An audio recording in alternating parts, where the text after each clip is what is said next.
आप सबका मैं दिल से धन्यवाद करना चाहता हूं कि आप यहां आए और इतने प्यार से आपने मेरा स्वागत किया।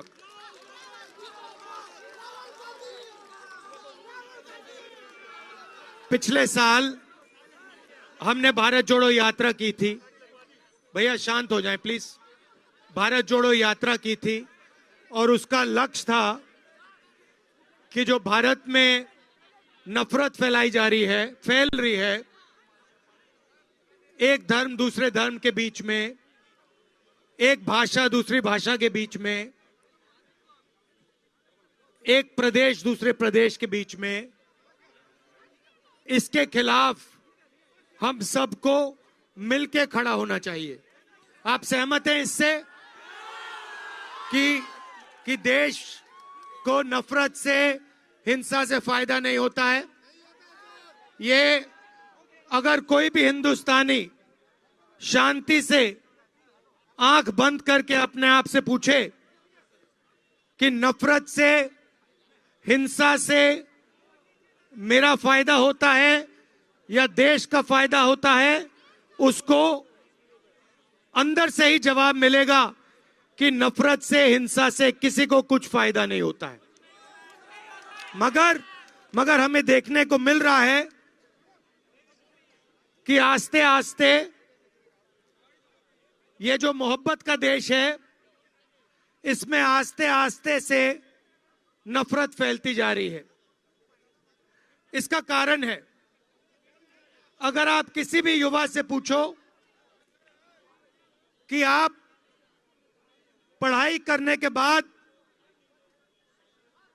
क्या करना चाहते हो, तो सारे के सारे युवा आपको कहेंगे मैं जॉब करना चाहता हूं, मैं रोजगार चाहता हूं, मैं इंजीनियर बनना चाहता हूं, मैं डॉक्टर बनना चाहता हूं, मैं लॉयर बनना चाहता हूं। मगर देश की सच्चाई है कि आज हिंदुस्तान में अगर हमारा रोजगार चाहिए तो उनको रोजगार नहीं मिल सकता है। ये और जो देश के युवाओं के सपने हैं, उन सपनों को देश के युवा पूरा नहीं कर पा रहे हैं और इसके कारण उनके दिल में नफरत, क्रोध और गुस्सा पैदा हो रहा है। तो भारत जोड़ो यात्रा का सबसे पहला लक्ष्य था, कन्याकुमारी से कश्मीर हम चले और लक्ष्य था कि हम लाखों युवाओं से, माताओं बहनों से, बुजुर्गों से बात करें, उनके दिल में जो है उसको सुने और उनका हाथ पकड़े और उनके गले लगे। लोगों ने कहा कि आप कन्याकुमारी से कश्मीर गए, मगर बंगाल का क्या होगा, असम का क्या, उड़ीसा का क्या होगा, नागालैंड, मणिपुर, इनका क्या होगा? इसलिए हमने निर्णय लिया कि हम ईस्ट से वेस्ट, मणिपुर से महाराष्ट्र, फिर से भारत जोड़ो यात्रा करेंगे। और इसीलिए आज हम यहां आपके सामने खड़े हैं, सिलीगुड़ी में आपके सामने खड़े हैं।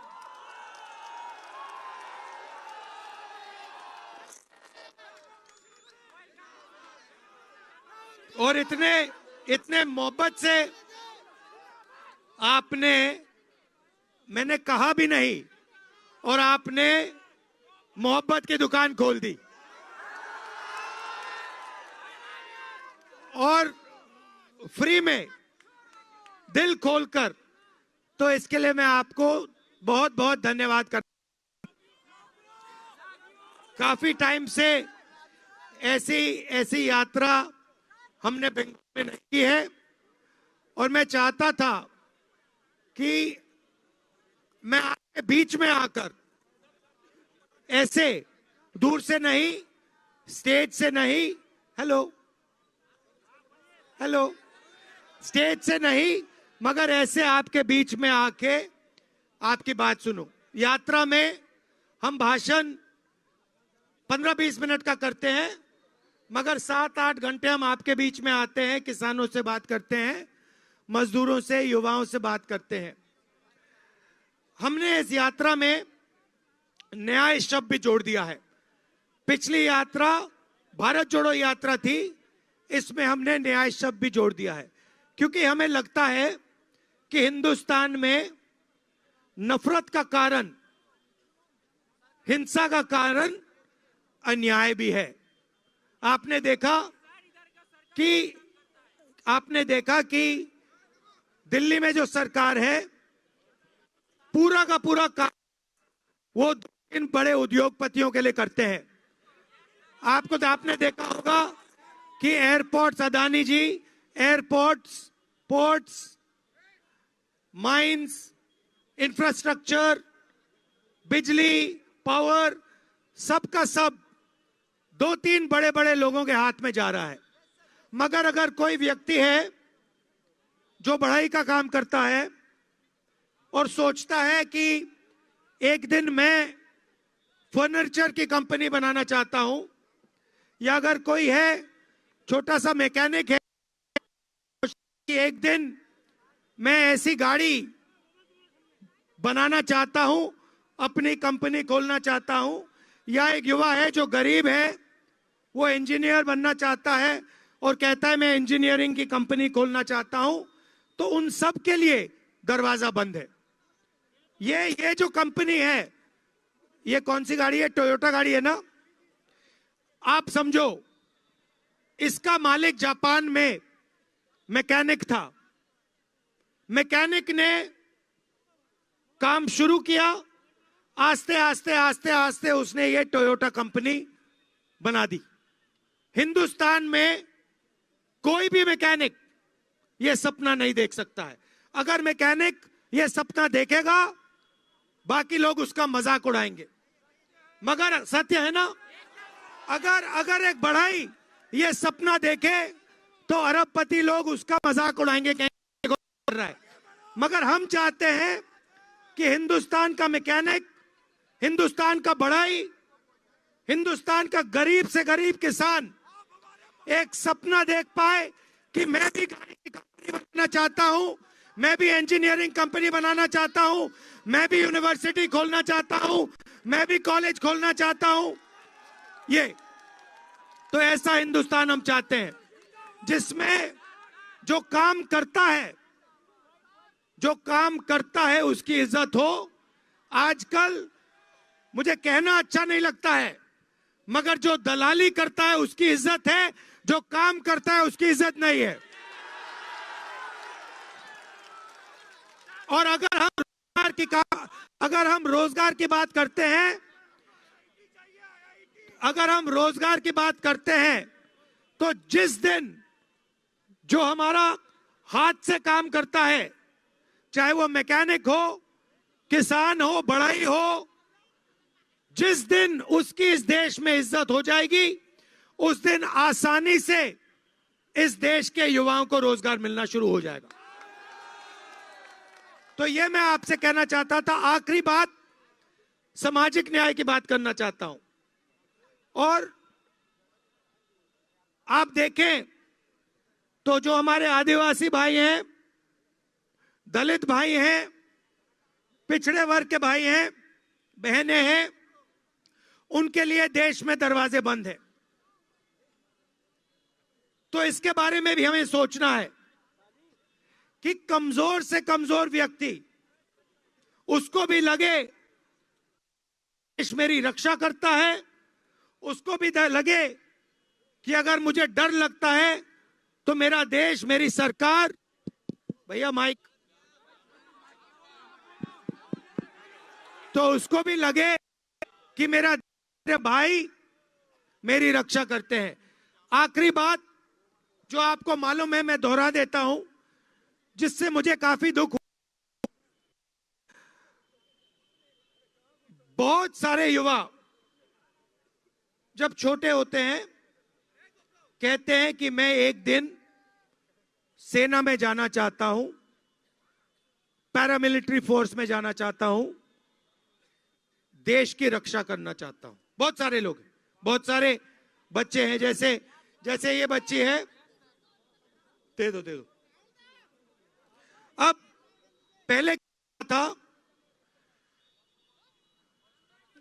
युवा ट्रेनिंग करते थे, आपने देखा होगा सड़क पे 5 बजे दौड़ते थे और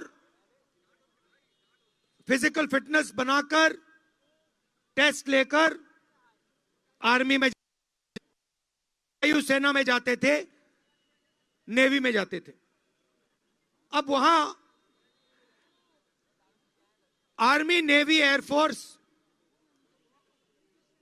हमारे युवाओं को एक गारंटी देती थी, कहती थी देखो आपने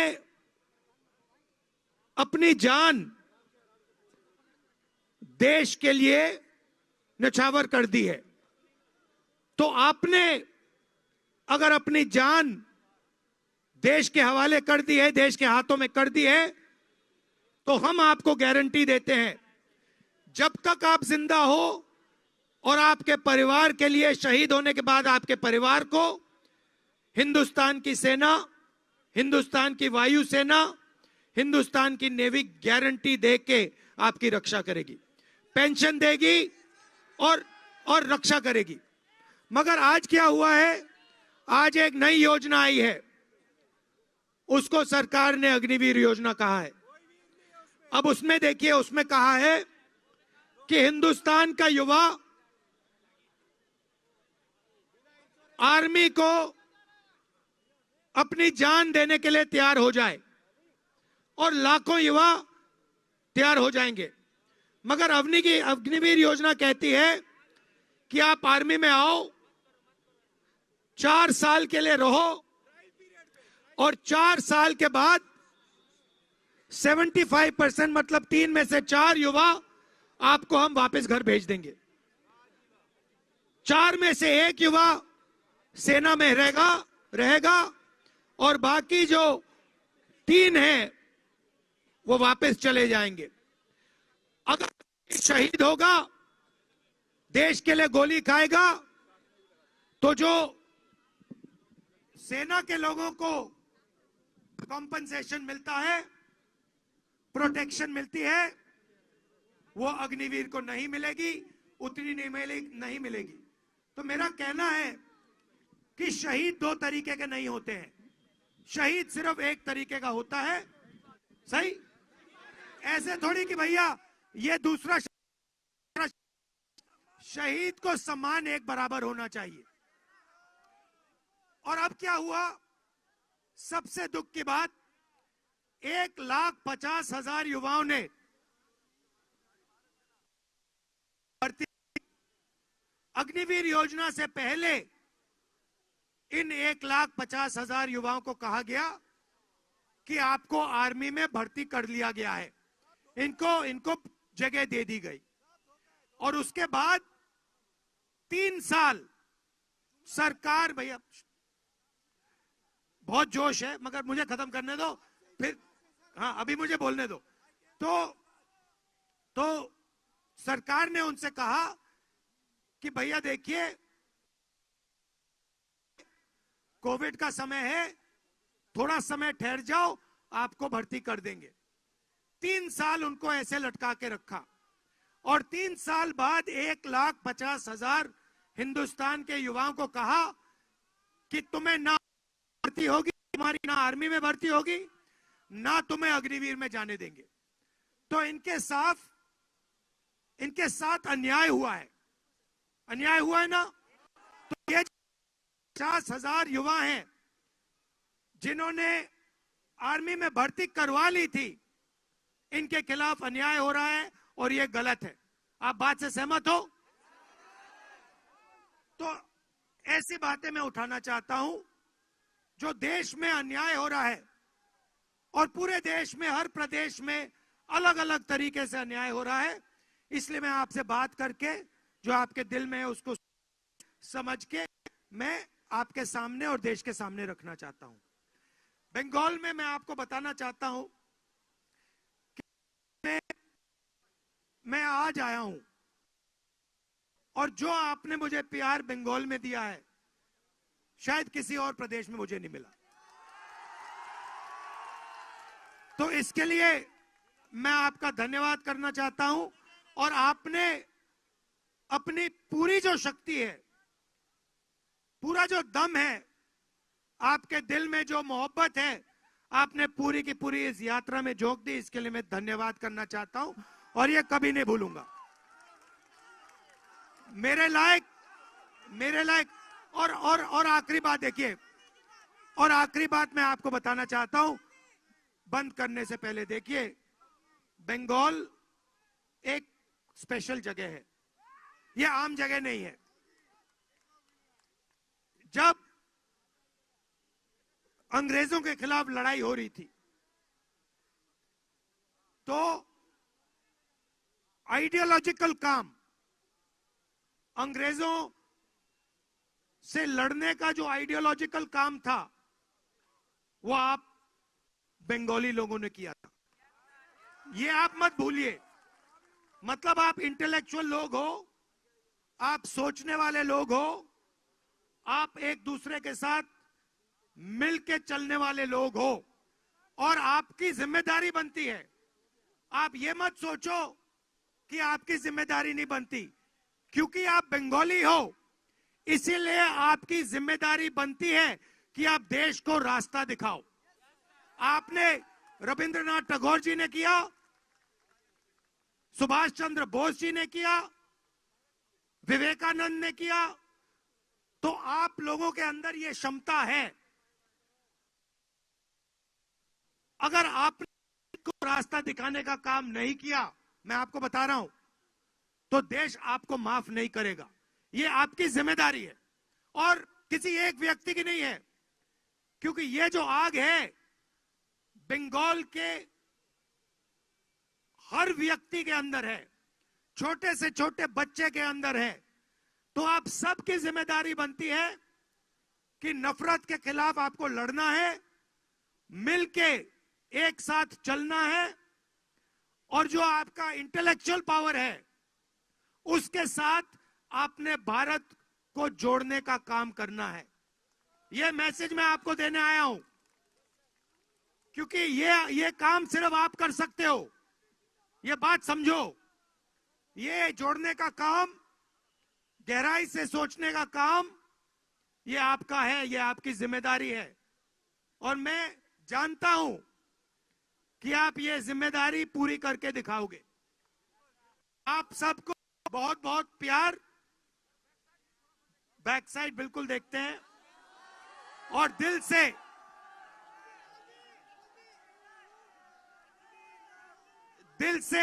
से आपका धन्यवाद। नफरत के बाजार में मोहब्बत की दुकान। न्याय का हक मिलने तक।